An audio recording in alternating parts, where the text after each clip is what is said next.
Welcome back viewers. زید صاحب، جیسا کہ ہمیشہ سے ہمارے پروگرام کی ریت رہی ہے کہ ہم نہ صرف پرابلمز بتاتے ہیں بلکہ ان کا سلوشن کی طرف بھی جاتے ہیں. تو مجھے بتائیے گا کہ جتنی بھی CIA کی امپلیمنٹیشن جو بھی پاکستان کے اندر وہ کرنا چاہ رہے ہیں، جو بھی ان کے عزائم ہیں، اس حوالے سے پاکستان کے پاس اب کیا آپشنز رہ جاتی ہیں؟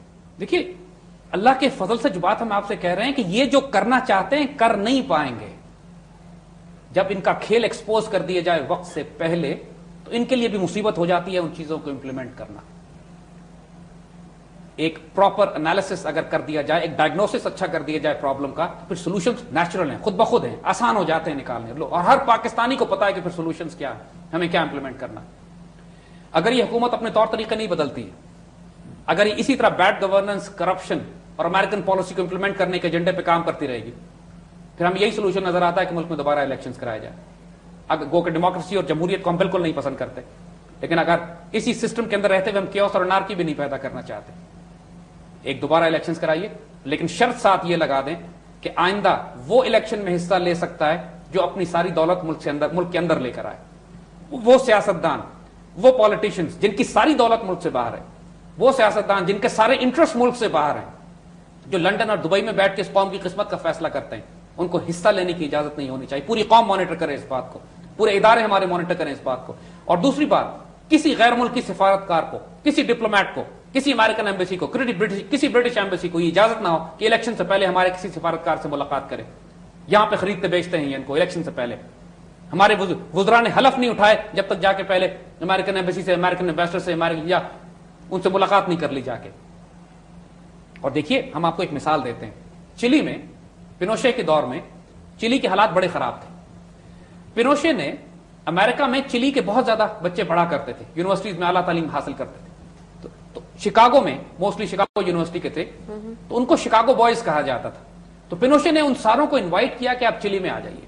جب وہ سارے اپنی فیملیز کے ساتھ چلی میں آ گئے، ان کو بڑے پرکس دیے، بڑے بینیفٹس دیے، بڑے انعام و کرام دیا، اور ان سے یہ کہا کہ میں تمہیں 5 سال دے رہا ہوں، چلی کی اکانومی کو ٹھیک کرو، چلی کو تم نے ریولوشنائز کرنا ہے اور بالکل ٹھیک کرنا ہے. لیکن شرط صرف ایک ہے، شرط یہ ہے کہ ملک کے اندر تو تم آ چکے ہو، اب باہر نہیں جا سکتے. اور اگر 5 سال کے بعد ملک کے حالات ٹھیک نہیں ہوئے تو تم سب کو بچوں سمیت مار دوں گا میں یہاں. اور حال یہ تھا پھر ان لوگوں کا کہ پاگلوں کی طرح 24 گھنٹے وہ کام کرتے تھے، ملک سے باہر جا نہیں سکتے تھے، اور ملک کو ٹھیک کر دیا انہوں نے. تو کوشچن از کہ اللہ کے فضل سے جو پوٹینشیل ہمارے پاس ہے، جو ریسورسز ہمارے پاس ہیں، جو پاکستان سے محبت کرنے والے لوگ ہیں، راتوں رات ہم ریولوشنائز کر سکتے ہیں اس قوم کو اگر کوئی کرنا چاہے تو. ہمیں بھی کوئی شکاگو بوائز جیسا سٹائل چاہیے کہ ملک کے اندر تم آ گئے ہو، جب تک ڈیلیور نہیں کرو گے تمہیں باہر نہیں جانے دیں گے. عوام پہ سر بہت بڑی رسپانسبلٹی آئے، اور تمہیں ایسٹس ملک سے باہر جمع نہیں کرنے دیں گے ہم. آپ صرف یہ پابندی لگا دیجئے، جب ان کے ایسٹس یہاں پر ہوں گے پھر یہ جان دیں گے اس ملک کے لیے. ابھی کوئی سٹیک نہیں ہے ان لوگوں کا یہاں پہ. دوبارہ الیکشن کی ضرورت ہے، اور ان شرائط کے ساتھ کیجئے، حالات بدل جائیں گے. دوسری بات، ہمیں فوراً سے پیشتر اپنی افغان پالیسی ڈیفائن کرنی ہے. وہ جو پارلیمنٹ نے ڈیسائیڈ نہیں کیا، پارلیمنٹ کے اندر ایک دفعہ پھر سیشن کرو. اگر تم نہیں ڈیسائیڈ کر سکتے ہو اتنی فنڈامنٹل نیشنل سیکیورٹی ایشو کو، پھر تم اس قابل نہیں ہو کہ یہاں حکومت کرو، اس قابل نہیں ہو کہ پارلیمنٹ میں بیٹھو.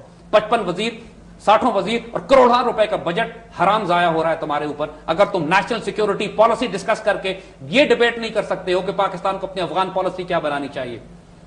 اور جس حد تک پاکستان امپلیمنٹ کر سکتا ہے، اس میں اب کوئی ڈاؤٹ کی بات نہیں ہے کہ ہم کو ملا عمر سے، افغان طالبان سے بات کرنی پڑے گی. امریکنز کر رہے ہیں، سعودیز کر رہے ہیں، ہم کیوں نہیں کر سکتے ان کے ساتھ؟ ہمیں ان تمام ایلیمنٹس کو کہ جو افغانستان کے ہیں اور پرو پاکستان ہے، ہمیں ان سے بات کرنی پڑے گی. ہمیں ان تمام ایلیمنٹس کو آئسولیٹ کرنا پڑے گا پیس ٹاکس جو پاکستان کے خلاف جنگ کر رہے ہیں، اور ان کے خلاف ڈکلیئر کر کے ان کو دہشت گرد ڈکلیئر کریں، ڈکلیئر پالیسی کر کے ان کے خلاف جنگ کریں، تاکہ فوج، سیاستدان، عوام، قوم، میڈیا سب ایک پلیٹ فارم کے اوپر ہوں، الگ الگ راستوں پہ نہ جا رہے ہوں. اس وقت ٹوٹل ڈسکنیکٹ ہے. ہر کوئی اپنی اپنی راستے پہ چل رہا ہے. کوئی میڈیا پہ نیشنل سیکیورٹی پالیسی نہیں ہے، فوج کو یہ نہیں پتا کہ سیاستدان کیا ڈیسائیڈ کر رہے ہیں، سیاستدانوں کو یہ نہیں معلوم کہ فوج کی پالیسی کیا ہے. ٹوٹل کنفیوژن ہے. اس صورتحال میں ملک نہیں چلتے. پھر حکومت کے اندر وہ تمام ایلیمنٹس جو شامل ہیں، سب نیشنلسٹ، چاہے فرنٹیئر میں ہو چاہے بلوچستان کے اندر ہو، جو پاکستان توڑنے کی بات کر رہے ہیں، جو نیشنل ہائی ویز پر بل بورڈ لگا رہے ہیں کہ گریٹر پشتونستان بنایا جائے گا، گریٹر افغانستان بنایا جائے گا، ان پر غداری کے مقدمے قائم کرو، پھانسی چڑھاؤ ان سب کو. پاکستان کے جھنڈے کو آپ پاکستان میں نہیں جلا سکتے، نہ پاکستان کے نقشے کو تبدیل کر سکتے ہیں پاکستان کے اندر رہتے ہوئے. کس طرح جرأت ہوئی ان کو اس بات کی کہ پاکستان کے خلاف اتنے بڑے بڑے بینرز لگائیں اور بورڈنگز لگائیں کہ پاکستان کا نقشہ تبدیل کر رہے ہیں اور گریٹر پشتونستان کی بات کریں. ونس اگین سر، کسی میڈیا نے اس چیز کو ہائی لائٹ نہیں کیا. اور ساتھ ساتھ